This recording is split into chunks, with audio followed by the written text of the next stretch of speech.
and I was getting paid to go to all of these different places and to eat in those different restaurants and experience those different towns. And I'm taking a weekend here in a mountain resort in Utah with 5 feet of snow. And so, yeah. Life is good.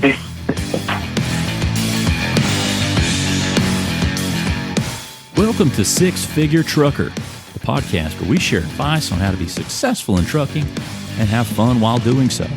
We'll share stories, news, and advice on how to earn 6 figures in trucking, and we'll speak to guys and gals that are already doing so. Let's get to the show. Hello, everyone, and welcome to the Six Figure Trucker, brought to you by Norton Transport. This is a format where we elevate and celebrate the drivers that go all across this beautiful country and up into Canada, moving the trucks that eventually will move the merchandise that makes your life go round and round. And this is a time, as we said, to lift up the drivers. And we've got a very special guest with us this evening, Robert Regan. Robert has just settled in, I believe, for the evening, but I'll let him tell you best. Robert, where are you and what's going on? Well, hey, I appreciate the call. When you called, I'm just unloading my groceries. I've got this nice mountain cabin right at the base of the Sundance Mountain Ski Resort. And it's just a really cool log cabin. Got a wood-burning fireplace, a beautiful bed, the kitchen, the whole. I couldn't believe it. I'm just kind of it takes my breath away right now. How nice it is. But it's just, this is Robert Redford's original creation back in the 80s. These were the first cabins that he built, and he ended up selling them. And he used to have the Sundance Mountain Lodge Ski Resort, and he's since sold that as well. But he was all about, he was Butch Cassidy and Sundance Kid, that movie, and he wanted to keep it rustic, and I don't know if you say manly these days, but it's, They got about, looks like 2 feet of snow. Oh my gosh, there's a hot tub outside too, surrounded by snow. Oh my. We're going to have to wrap this podcast up. I got you. Yeah, we're going to have to rush through here. I understand. I can't compete with a hot tub and 2 feet of snow. And a wood-burning fireplace. Look at this. Wow. Now, do you have firewood provided already? Yeah, they have a little, because they've got towels for the hot tub. They've got wood right here by the fireplace. Yeah, everything is, it's good to go. I just had to bring groceries and some little bottle of wine, and good to go. Man, I'm not going to lie, Robert. I'm jealous right now. I'm sitting here in the office, and I'm like, do some night skiing tonight. I'm like, man, I wish I was Robert Regan right now. This guy's got it going on. Now, have you finished your run? Yeah, I was just going to say that. This has been well earned. Well earned. Tell us about it. So today is February 24th. So I'm sure most of you, if you drive or you're around the Midwest especially, you know that there was a lot of snow in the Minneapolis area. And here in Salt Lake City, they got 2 feet of snow a few days ago, and then that storm moved, toward Denver and through Wyoming and all of that. Well, I had to pick up a truck in Green Bay, Wisconsin, and then head straight west to Salt Lake City. So I actually, white-knuckled some of that driving, going 25, 30 miles an hour just to make sure we're safe. So this little reward that I'm participating in was well-deserved, because that was a long 1,500-mile run. But quite frankly, this is why I do this job. It affords me that flexibility and the ability to see parts of the country that I might not otherwise see. And, I'm making some really good money along the way. So, and as a bonus, my daughter actually goes to the University of Utah here in Salt Lake City. So, there's always that aspect of it as well. Gotcha. Now, are you there at the cabin solo kicking back, or do you have a guest with you? Nope.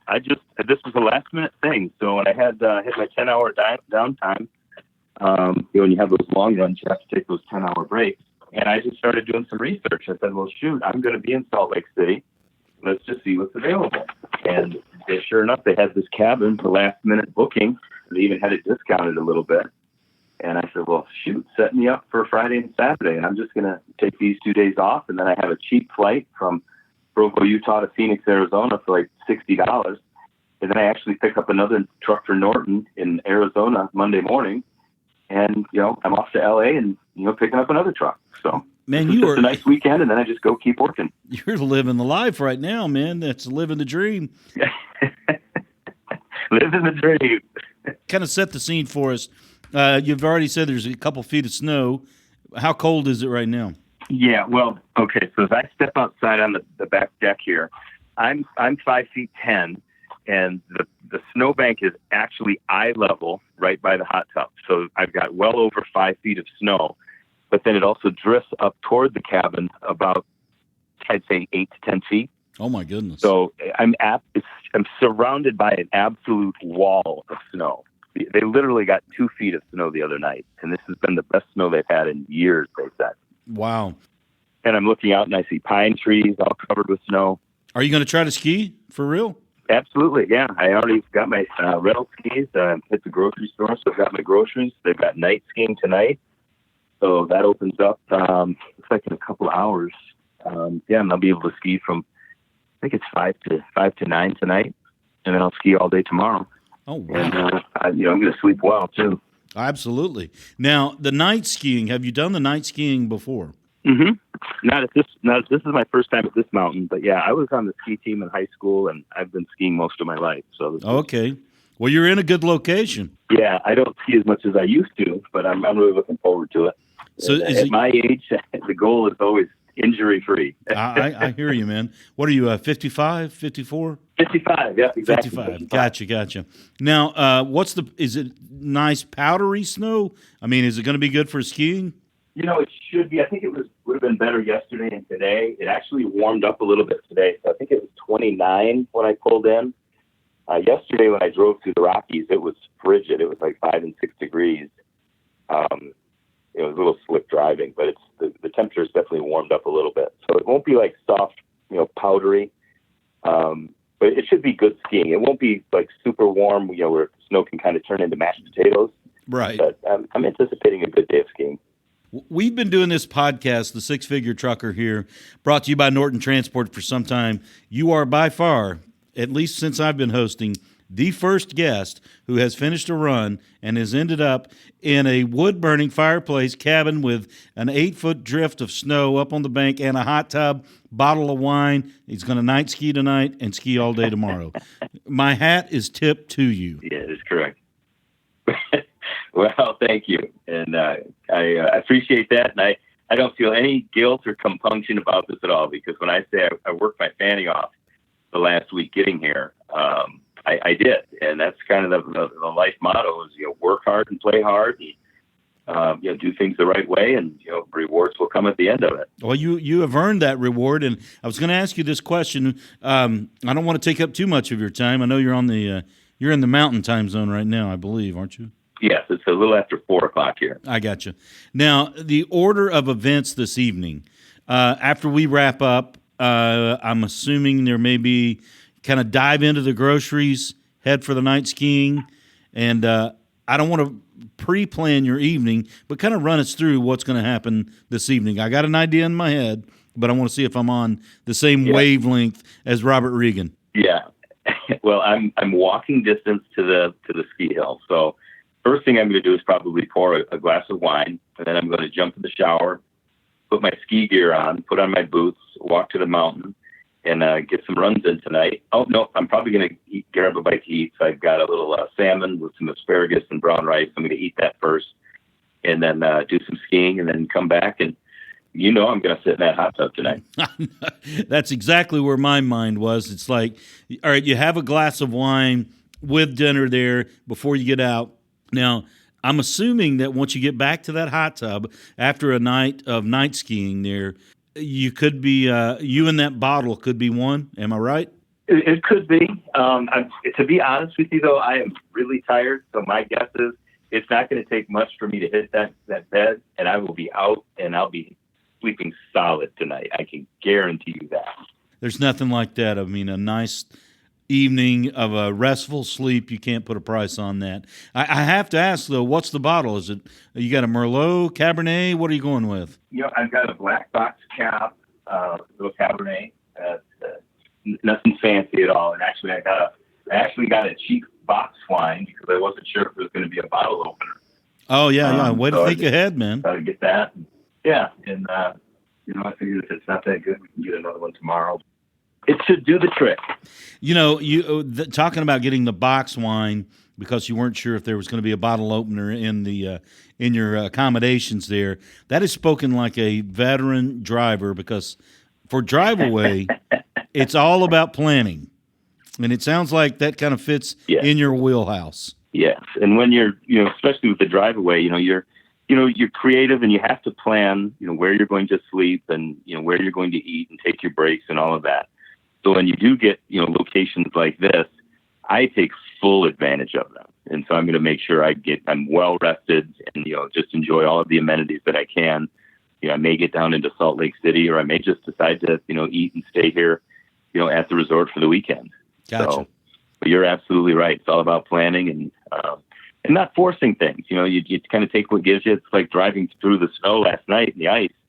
You just can't. You want to be on a time frame, but you also have to be very flexible and adapt yourself to the road conditions and what's going on. So it's always safety first, and get there in one piece.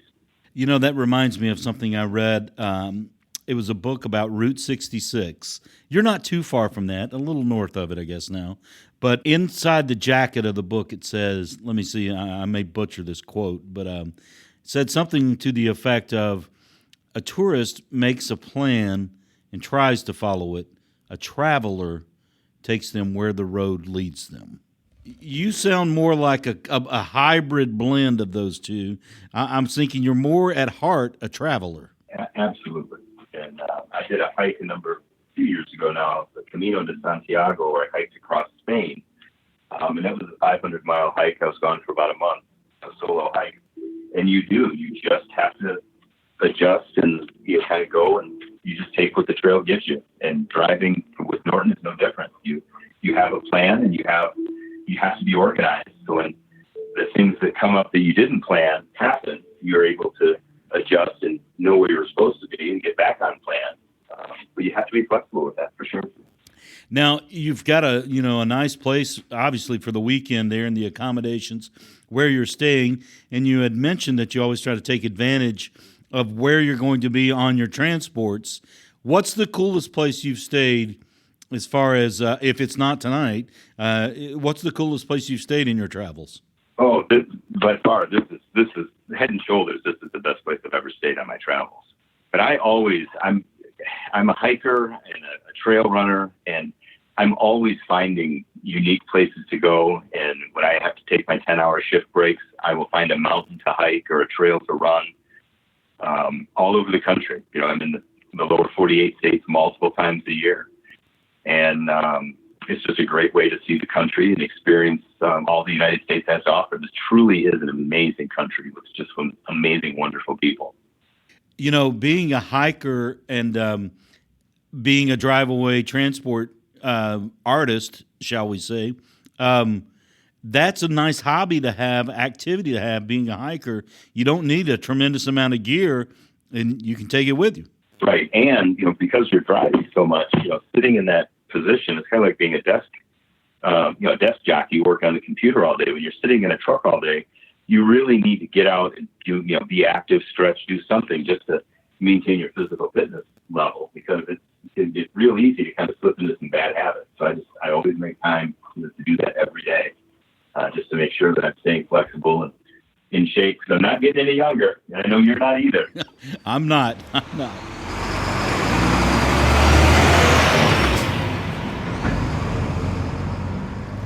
You're listening to Robert Regan here on the Six Figure Trucker, brought to you by Norton Transport. I wanted to kind of drill down a little bit on the hiking and how that marries up with the driving. You were talking about being in that seated position for long lengths of time, but I would think that it refreshes you mentally and psychologically, physically as well, for the remainder of your journey. 100%.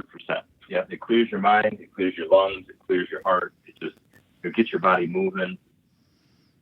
Yeah, everything. You can't get in the fresh air. You hit the nail on the head. Now, I think you said, where's your next pickup in Phoenix? Is that right? Yeah, and then if there's any other Driveaway drivers or traveler people, there's a new airline I just found called Breeze Airways, And inexpensive flight from Provo to Phoenix. I was surprised. They had these $39 specials too. Wow. I think you said, I guess with all the fees added in, it was $60. Is that right? Yeah, exactly. I had a flight last week that wasn't on Breeze. It was Frontier from Houston to Atlanta. I paid $19 for it. So they're out there, and you just have to shop a little bit. I paid more. I paid more in my Uber to the airport than I did for the plane ticket. That is so funny. I mean, it's funny, and I'm sure you're laughing all the way to the bank. Yeah, so, you learn doing this business. There's a few apps that you use to help you with travel, like Rome to Rio, I know everybody uses, and Skip Lag for flights, and everybody has their Amtrak or their Greyhound apps. But, yeah, you just pay attention, and you generally know after you've driven for a while, the hot areas where Norton generally has trucks to come out of, whether it's Southern California or the Atlanta area or up in Jonestown, PA, or the, Chicago, Janesville, or, Sturgis, Michigan area. You just know, and you just figure out if you can get inexpensive transportation in that area or from that area, you pretty much 80% know you're going to be okay. Right. Name that airline again, because I wasn't familiar with it when you first said. Share that with our people that'll... Breeze, okay. Yeah, it's Breeze. Yeah, Breeze Airlines, the Breeze Airways. It's like, you're sitting on the hot tub out in the snow and there's a breeze. Exactly. Through the trees. Now, we've talked a lot with a lot of drivers here on the Six Figure Trucker, brought to you by Norton Transport, about planning. And obviously, you are a master planner if you're finding $19 fares and $60 fares. Kind of give a word of encouragement, if you will, to some of the other drivers out there and those who are considering Driveaway about the expenses associated with it. How do you approach it? How do you find such gems out there? Yeah, so the Houston one from Houston to LA, I knew I had a truck. I think I was going from Sturgis, Michigan down to Houston, or Cincinnati, Houston, something like that, or Oklahoma City, doesn't matter. But it was a relatively long run, so I knew it was going to take me at least a day and a half or so. And I knew I was going to be in Houston. And so I thought, well, let's get out of Houston. So I went on the Skip Lag, and I typed in Houston, and I told Skip Lag I'm willing to go anywhere. What is the best deal you have coming out of Houston? And so it searched all of the airports, and it searched all of the airlines. And the lowest fare that popped up was Atlanta for $19. And I investigated that, and I'm like, you know what? That's going to work. I can drop the truck off, get to the airport, and I'll have plenty of time to catch the flight and make it to Atlanta. And that was the one that was $19. And the reason why I took that is I knew, I didn't see any trucks on the board at that time, but I knew within the next day or two, there were more than likely was going to be something coming out of the Atlanta area, because there always is. Oh, yeah. And sure enough, I just kept an eye on the board, and I guess the next day, there was a truck, I think, coming out of Rydal, which is just north of Atlanta, which was really fun, because when I picked up the truck in Rydal, then I was able to stop in Norton at Ringgold, and so I was able to see my dispatcher Casey and my new dispatcher Jessica and my old dispatcher Carly, and say hi to the team again and drop off some peanut M&Ms, and it's just always fun putting a name with the face. I did not know. That's how I do it. I did not know that you'd stopped in, but I do know that you dropped off the peanut M&Ms, because I've stuck my hand in the jar many times and have stolen them from Sierra there. And I saw the one over on Jessica's desk too. And as a side note, both of them speak very highly of you. And I'm sure that's they're sweetheart. I'm sure that's a mutual road, dear. But so if I understand this correctly, which I think I do, you're pretty innovative. You'll book the flight before you get the load, which I'm not sure that a lot of people are taking advantage of that opportunity. Yeah, and I can't speak for other people. I just know myself and my demeanor. I figured, okay, let's say worst case scenario. Let's say there wasn't a truck available. Right. So then I'm going to be stuck in Atlanta, or the Atlanta area. Okay, well, we all know you'll be able to get an inexpensive hotel room around Atlanta somewhere. And I like to hike and, trail run. So I know, and as a matter of fact, bringing that up again, before I got to, Houston, there was a nice Huntsville state game area, and I'm training for a marathon in Rome, March 19th, and I had to get a long run in. So I actually ran 14 miles right outside of Houston, showered up at a Flying J. But if I had to spend an extra day in Atlanta, no biggie. So be it. Yeah, no biggie. Just take an extra day. No, just exactly. But as it works out, I mean, if you check the board, yeah, and if you check the board fairly often, the board changes, basically every hour or two. And you just pay attention, and there'll be something that pops up, and when it does and it looks good, you just call your dispatcher or, take it. You were kind of talking about it before we ventured into the discussion about the $19 fare. The areas where you can pick up loads, even without seeing the board. Mm-hmm. I mean, there's some consistency there. Obviously, the Atlanta area, basically anywhere in Texas, there's going to be loads coming out. And did it take you long to develop that strategy? Is it something that came over time? How did you say, man, I could book the flight before? I would say it probably took, 6 months to a year to kind of get your groove. Everything new just takes time. And I told all of the dispatchers, when they're new dispatchers, I'm training them and they're training me. I just tell them, listen, you tell me whatever you want me to do and I'll do it. And we're just going to try to, work and get to know each other and, give each other a lot of grace and figure out a new relationship. And it's the same thing when you're doing a new company like Norton and the Driveaway industry. You just listen and learn from people and that have done it before, and then you start getting your own group. Some people like to stay at certain hotels and other people don't. And, everybody's got their own personality and what works and what doesn't. Some people don't like driving in the snow. I mean, if you see on the board, my nickname is Jack Frost. I will go anywhere. I was going to ask you about that because I had jotted it down in my notes, Jack Frost, and I said, I know why he's got this nickname, I think, but I wanted to hear it straight from the source. Yeah, so I would say it was probably, 2 years ago, and Carly was my dispatcher, and I didn't have a nickname yet. It might have been 3 years ago. And I took a run that was going, I think, into Seattle from Savannah, Georgia or something. So I was going through all of that stuff. And, you saw, the freeways getting shut down. Oh, that reminds me, last night, the I-80 in Wyoming was shut down. So I actually had to take a detour and go south through Denver and then to get back up to Salt Lake City. So, but I take all of those. Any weather in Denver? Going through the Rockies just past Denver was really bad. Also, my son and his wife live in Denver. So I actually texted him and said, hey, I had a change of plans. Not sure what your plans are, no pressure, but I'll be there about 7 o'clock. I can take you to dinner if you want. And he's like, no, Dad, come on over. We're making homemade chicken noodle soup. His mother-in-law, Susie's famous recipe. So I said, say no more. I'll be there. That's awesome, man. You've had a great trip here. 3 bowls of chicken noodle soup and a 2-hour nap. And my son's a really good banjo player, and Sarah's a good singer, songwriter, and producer.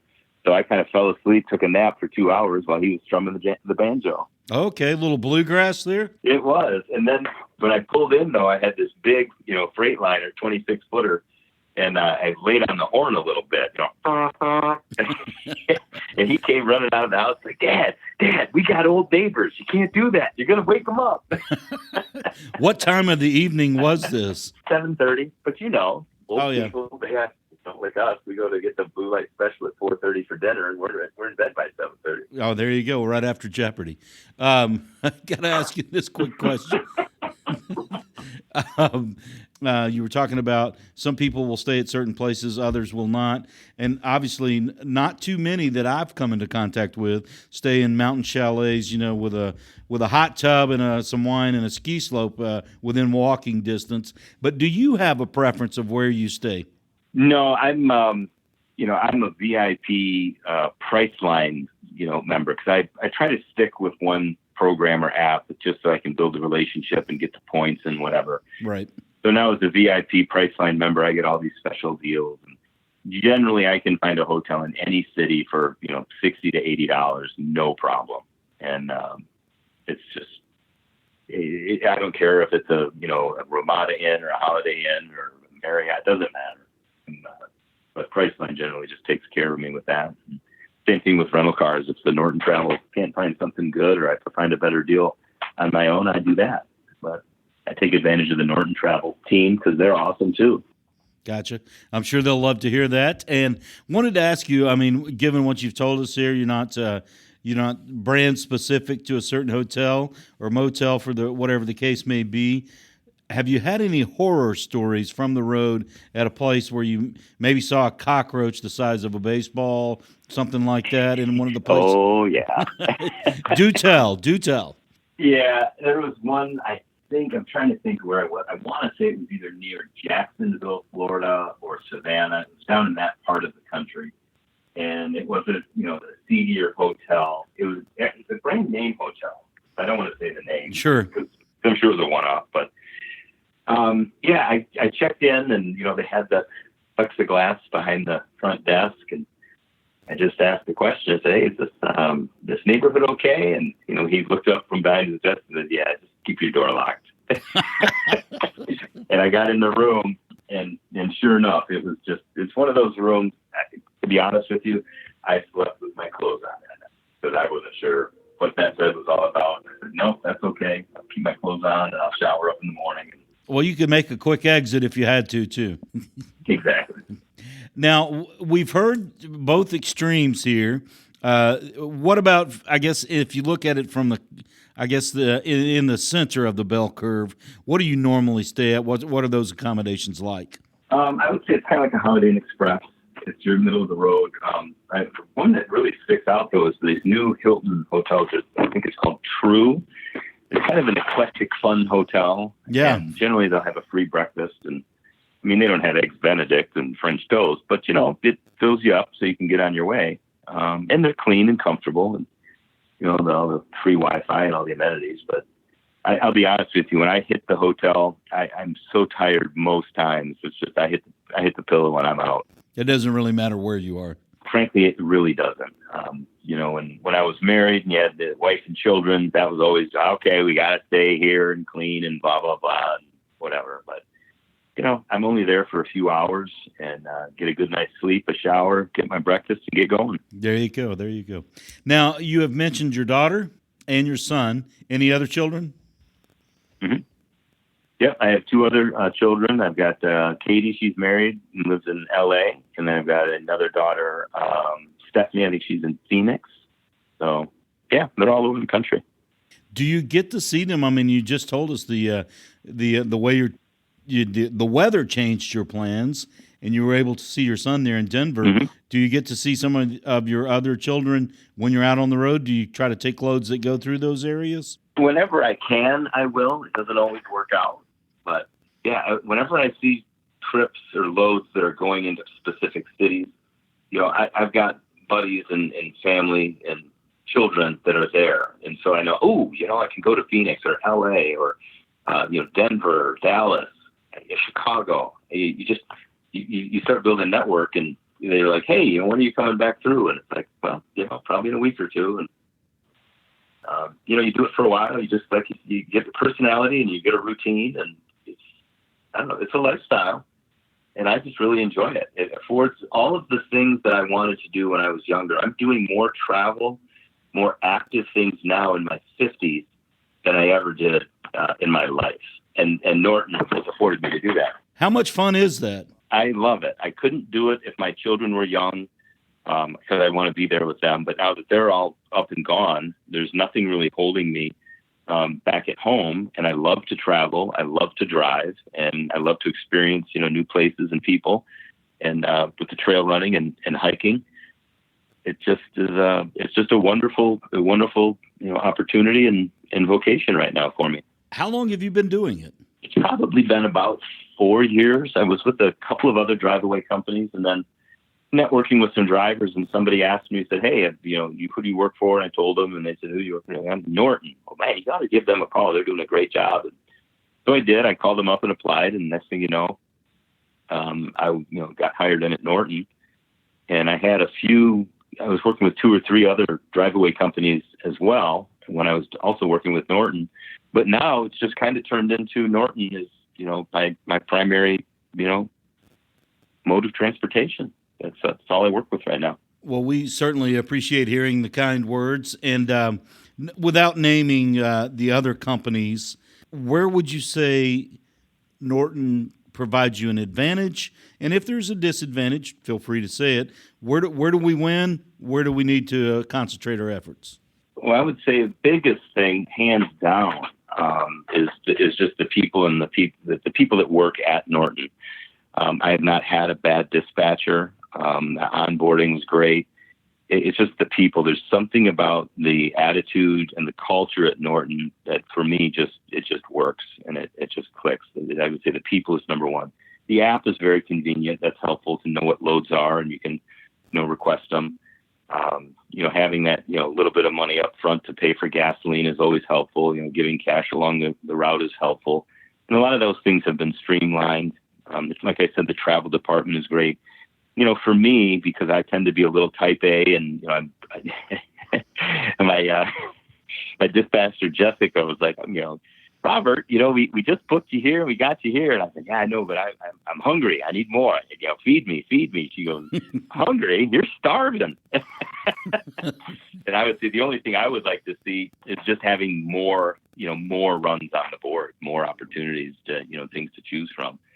Because sometimes, I don't want to have to take a plane from Houston to Atlanta. Great, it was $20, but it'd be really nice to pick up another truck that I could, take right there in Houston. And a lot of times there just wasn't that day. You're listening to Robert Regan here on the Six Figure Trucker, brought to you by Norton Transport. You're a non-CDL driver, correct? That is correct, but I will be getting my CDL in September. You led me to my very next question because you were talking about the board. Obviously, you get that CDL, and the world is your oyster. You can take anything then. I mean, even if you want to stay, with a box truck or whatever you want, you can take it. That's what I heard. Tell us what you got to do in preparation. Yeah, I just have to take I've been listening to podcasts and YouTube while I'm driving so I can prepare for the written exam. And then once you get that permit with the written, then you just have to do the training and take the driving test, and then boom, you're done. So based on my schedule and what I've got going on, it'll be September. Okay, September looks good. I mean, hopefully we can find enough on the load board in the non-CDL sector that will satisfy your work needs there. But I had to ask you this, when you're going forward to get that CDL, are you going to take the manual test or the automatic, or on as far as which truck are you going to try to certify on? Well, I'm probably going to try to certify for all of them. I'd like to just do everything. So if I can get the combination, hazmat, air, all of them, it might as well, if I'm doing it, why not just train and test and get them all done? Well, sure. That would afford you a lot of opportunities. Now, do you have an area of the country that you prefer to go to? Definitely the West. A lot of people say that. The West, I mean, as for driving, it really defines the open road. But being someone who's been on that road, how would you define it going out west? It's just so often when you're driving, now let me preface this, I'm not talking about Nebraska. Nothing against my Nebraska friends, but that is one flat, dull, boring state. You could duct tape your steering wheel and hit cruise control, and you'd be just fine through that entire state. But when you get through, when you get into the Dakotas and you get into Idaho and Montana and Seattle, Portland, and then Northern California, Utah, I mean, you get into Moab, Arizona, it's like you're looking at a postcard out your windshield and your side windows. You look at these things and you're like, oh my goodness, I can't believe this is the United States of America. It's just, some of these areas are so majestic and beautiful. And the roads are, like you said, it's the open road, and East Coast is so congested, and everybody feels so boxed in with people and traffic, and states are right on top of each other. In the East Coast, you can drive an hour and be through 5 or 6 different states. Right. You can drive 10 hours and not get out of Texas. Exactly. There must be a lot of truth to it for some of the other drivers we've talked to here on the Six Figure Trucker, brought to you by Norton Transport. They've talked about South Dakota, North Dakota. And, of course, I mean, that's the scenery is similar when you get to Idaho, Montana, Wyoming. Of course, it's different in Wyoming right now. But describe what it's like to drive through South Dakota and hit some of those historic places. Well, the first thing that comes to mind is I'm a motorcycle guy also, and so you got Harley Davidsons out there for their big week in Sturgis, but you see the Black Hills, and that's the first kind of iconic thing that you think about when you hit South Dakota. So you start seeing those black hills and you're like, okay, South Dakota. And then you realize, oh, you go a little bit farther and then you realize, oh, this is where Mount Rushmore is too. And so then you can, oftentimes I'll pull up and I'll take my breaks through there and you can just go up and check out, Mount Rushmore. And then you've just got the mountains. You want to go, south, you want to go north, and, there's multiple ways to get out of there. And it's just, I don't know. I'm from Michigan, and Michigan's a beautiful state. But when you get out to those the Dakotas, it's just beautiful. Now, you said you're a motorcycle guy. What kind of bike? Do you have a Harley? No, I had a Suzuki 1500 custom airbrushed to the movie Casablanca. Oh. So whenever I ride, and I laid it down on the freeway years ago, and I bought a Jeep with the insurance money. So now whenever I ride, I just rent Harleys. Okay, okay. But I figure two more wheels and a roll bar is a little safer in my Jeep. I gotcha. Now, I ride myself, so I was wondering, in the past, what are some of the best rides you've taken on that bike before you laid it down? Yeah, I really didn't do any long trips. I'm talking with some buddies. We're going to do that. I got one buddy that lives in LA, and so we're going to fly out and rent some Harleys and head east somewhere. So most of my long rides were just in Michigan. So I didn't do anything real crazy. Maybe a couple hours north and get up to the Traverse City area, but nothing real crazy. Now, just to be fair to Michigan, there's some beautiful places up there. I was thinking of Sheboygan. You're getting way up there, and I'm sure there's some other places that ring fondly for you in the state of Michigan. Oh yeah, when you get up towards the Traverse City and then that Empire area where you've got the Sleeping Bear sand dunes, then if you roll into the Upper Peninsula, you go across the bridge and you can hit Marquette and the Pictured Rocks at Munising. It's just beautiful up there. There's no question about it. It's just when you get out west, we have some like the Porcupine Mountains in Upper Peninsula, Michigan, and they're beautiful and they're wonderful. And we have Boyne Mountain for skiing, which is great, but the vertical drop at Boyne is like 500 feet. Mm-hmm. Out here in Salt Lake City, we're going to be talking about 3,500 feet. So it's just, everything is just bigger. These are mountains, and you're like, those are mountains. Yeah, right.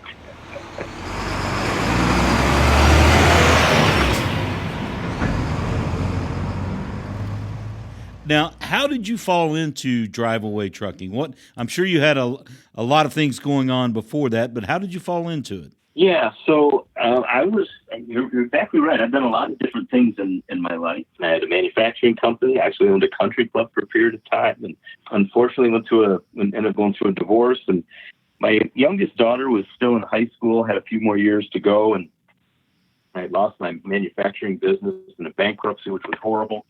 And instead of getting into corporate America and getting another job or doing something else, I just decided to kind of take a break, and I just decided to drive Uber. And just wait till my daughter could graduate. And then I was going to get out of town. I didn't need to stick around Grand Rapids, Michigan anymore. But I picked up a guy, and he had a backpack and another little pack. And I was taking him to the airport. And I made some comment like, well, you can't be going for very long. You don't have a whole lot of luggage. And he said, no, I'm a Driveaway driver. And I said, a what? He said, I'm a Driveaway driver. And I said, well, pray tell, what is that? Right. And he told me. And I said, well, you've got to be kidding me. You can get paid to drive all over the country and deliver brand new trucks? And he said, absolutely. Well, my next question was, are they hiring? He said, they're always hiring. And so that day I got home and I, got my application into the company that he was working with and a couple other ones. And sure enough, I got a call right away. They, did the driving test and a background check and a drug test. And I was down in orientation, and I think I was driving within the month. And never looked back. Wow. And so you've been with us, what'd you say, 4 years? Is that right? I think with Norton I've been 3. 3. But you've been doing it 2 or 3. Yeah, 2 or 3. And for total, you've been doing it? Yeah, I've been doing it for about 4. What's the craziest thing you've seen on the road? Oh my gosh. There was one trip. I was heading west, and I went through, I swear, it looked like a war zone. And there were 2 huge big semis that had pulled off to the road, and they must have gone through a herd of deer. And when a big semi goes through deer, I mean, it's like blowing through a piece of Swiss cheese. I mean, these deer just got pulverized. and I'm driving through after them. And had I been ahead of them, or even just, a little bit closer, it could have been a pretty treacherous situation, but they had gone through them, and I was seeing the after effects of it. But that's one of the most unbelievable things I've ever seen. You see a ton of wildlife. You see a lot of it out west, I'm sure. You really do. And you just have to pay extra, attention in the fall. But fortunately, I haven't had any incidences like that. You've talked about it. You mentioned it a couple times here in our conversation here on the Six Figure Trucker, brought to you by Norton Transport, about the beauty and the greatness of this country. Obviously, that means a lot to you. Yeah, absolutely. Being able to see the country, has that changed or enhanced your view of the country? Yeah, I would say it enhanced it more than changed it. I've always had a healthy respect and admiration for our country and our founding fathers and what our forefathers and even our parents and grandparents have done for us to pass along this legacy. But then you get out and you see each town has its own personality, and it's just really unique. You understand quickly when you drive out west, we have nothing close to a population problem. Being overpopulated in the United States. There's so much land and so many, it's beautiful open spaces. And it's just the vastness, the natural resources that we have here are unbelievable. And every town, like I said, is a different personality. And you can just tell. I mean, obviously LA is different than New York and Atlanta, Denver, Dallas, Savannah, Georgia, and Cincinnati. They just all have a different flair, different food. That's the other thing. When I travel and I know I'm going to be in New Orleans, we're going to get oysters on the half shell. I'm when sure I'm in Chicago, guess what? That deep dish pizza is going to get ordered. Yeah, if I'm in Montana, I'm getting a steak. Absolutely. Now, the deep dish pizza in Chicago, do you cut it from the corners there? Because I had a roommate from Chicago, and he showed me something I'd never seen. Of course, the pizza's round, but when you dice it up or slice it into quarters, if you cut the outside corner of where your slice is, all that grease, which anybody who's ever eaten a deep dish pizza knows what we're talking about here, just drains out and makes the pizza even better. And I'm like, only a true guy from Chicago would know that. I am not familiar with that, but I'll have to try that next time I'm there. Yeah, it's just a kind of a release for what's in the goodness of the pizza. Now, I wanted to ask you this question. You've got a nice voice. Has it always been that way? I mean, has anyone else ever said that to you? Yeah, I get that quite frequently. Even when I was in the Uber, at least once a quarter, somebody would say, you've got a great radio voice. Have you ever thought about, getting into audio or reading books or whatever? But I have been in musical theater most of my life, from elementary school all through college, and even some of the local civic theater in Grand Rapids. So I have gotten that quite a bit, and I love to sing. I'm sure I'm going to do something with my voice at some point, whether it's start my own podcast or YouTube channels, or get out and do some more public speaking in a different lane or different avenue. Gotcha. I'm just figuring it out right now. I'm just driving. I've got a lot of time to think. That's a great point there, because a lot of the drivers we talk to say they do some of their best thinking on the road. Is that true for you? 100%. I mean, I can sit down in a quiet room, soft classical music, maybe a glass of wine or a bottle of scotch, or so just chill. I'm going to have my journal. I'm going to think. I'm really going to focus and think. I do my best thinking when I'm doing something else. Right. And so that something else tends to be driving. So when it's almost like when my active conscious brain, I guess, is occupied driving, it allows my subconscious brain to maybe free up a little bit because I'm distracted with the driving. And then I don't know. I can solve the world's problems when I'm driving. Just ideas come to me and creativity, and it's just boom. What kind of things do you think about when you're driving? I mean, is there a theme, or is it just different things, or does it follow into a certain pattern, or what kind of things come into mind when you're driving through South Dakota? Yeah. I would think that when you're driving through a place like that, you're probably pretty locked into your scenery. Yeah, definitely the scenery. But I would say, you get these pockets of meeting people, whether it's an Uber driver or somebody at the hotel or at the airport, or, you always get these flashes of people that you can connect with briefly. But it's just the relationships of how people interact with each other, whether that's old and young or male and female, all of those dynamics and how, it's just the interrelationship, with the divorce rate so high, and, it just seems like families are being disintegrated, and there's a lot of animosity, whether it's black versus white, rich versus poor, old versus young. And I'd love to stop a lot of that.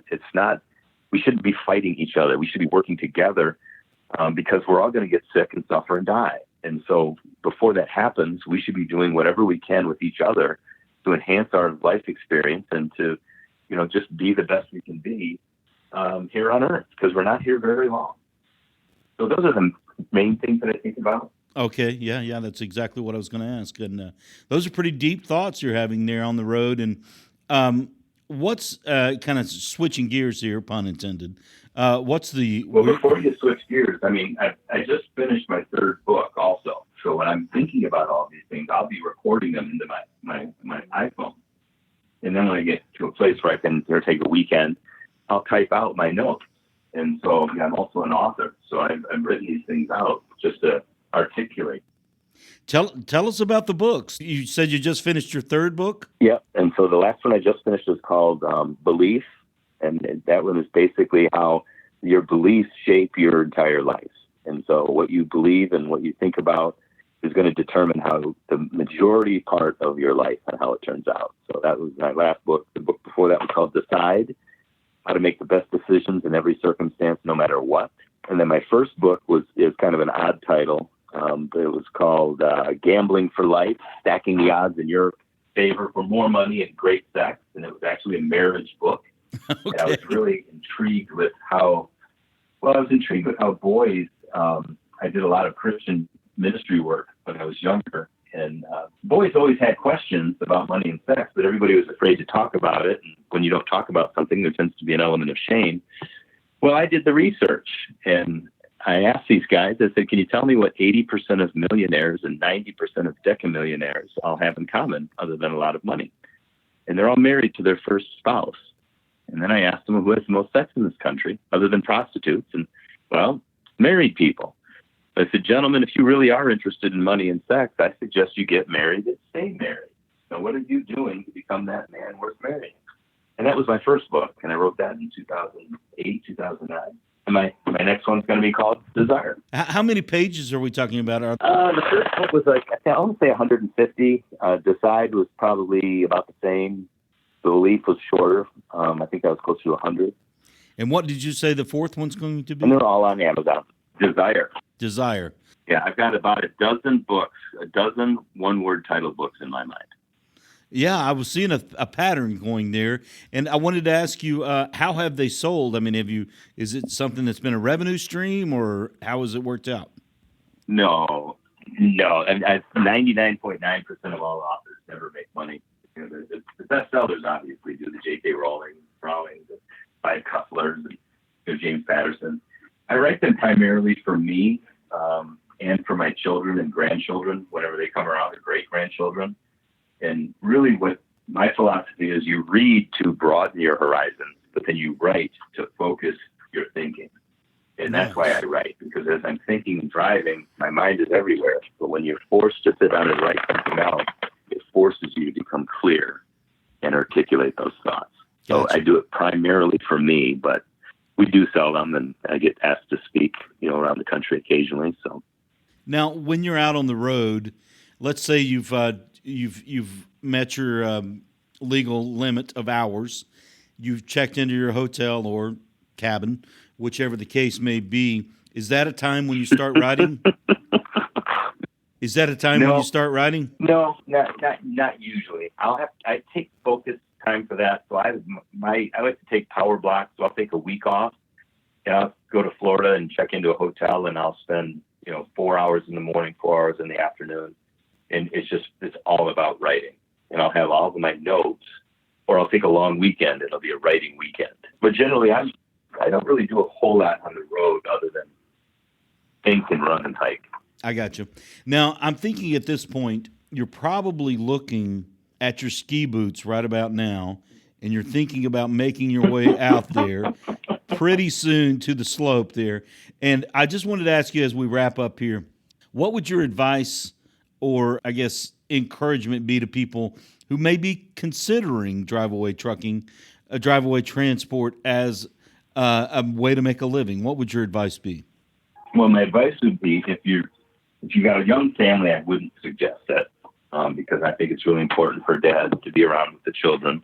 Just if you like driving and kind of being on the road and you handle that, I can't think of a better opportunity for making an income. It's 6-figure income. Yeah. If you just work it and hustle, I mean, it's not difficult to do that at all. Yeah. I mean, not at all. And you just pay attention to the board and work it. How I like to do it is I'll be on the road 10 days, generally, maybe 10 or 12 days at a time, and then take 5 days off, something like that. That's got to be very nice. That's my routine. That's a good work balance routine you have there. And have you been able to do things monetarily, lifestyle-wise, since you've gotten into Driveaway that you would not have been able to do otherwise? You mean like stay in a cabin at the ski mountain with exactly. the hot tub? That's exactly what I mean. Yeah, I mean, my situation is unique throughout life, but I would say I can't think of a job where you have the flexibility and the ability to make over 6 figures outside of this. And like I said, the travel, the flexibility. If you're disciplined and organized, and you just pay attention and get stuff done, it affords you a tremendous opportunity for travel and experiences and income. I mean, think about it. I'm here in Salt Lake City. I was in Minneapolis. I was in Lexington. I was in Cincinnati, Louisville, all this week. And I was getting paid to go to all of these different places and to eat in those different restaurants and experience those different towns. And I'm taking a weekend here in a mountain resort in Utah with 5 feet of snow. And so, yeah. Life is good. You've heard Robert Regan here on the 6-Figure Trucker, brought to you by Norton Transport. Robert, we certainly appreciate you taking a little bit of time out of your very nice weekend that you have in front of you. And as we wrap up, I want to give you the last word. And after that last word, stay on the line with me after we wrap it up here. I had a couple things I want to say to you off air. But give us the last word. The last word, all I have to say is the success that I have primarily, I mean, obviously Norton set up the system, but I have to give a big shout out to Jessica and Carly and Sierra and Casey. I mean, they are the ones that really open doors and make things happen for me. So I just want to say thank you to those lovely ladies and keep up the good work. Well, thank you so much for joining us. And you and I will talk after we sign off here. Thank you very much, and enjoy your time on the slopes and whatever may follow. Thank you so much. You have a great day. You're a good man. I like you.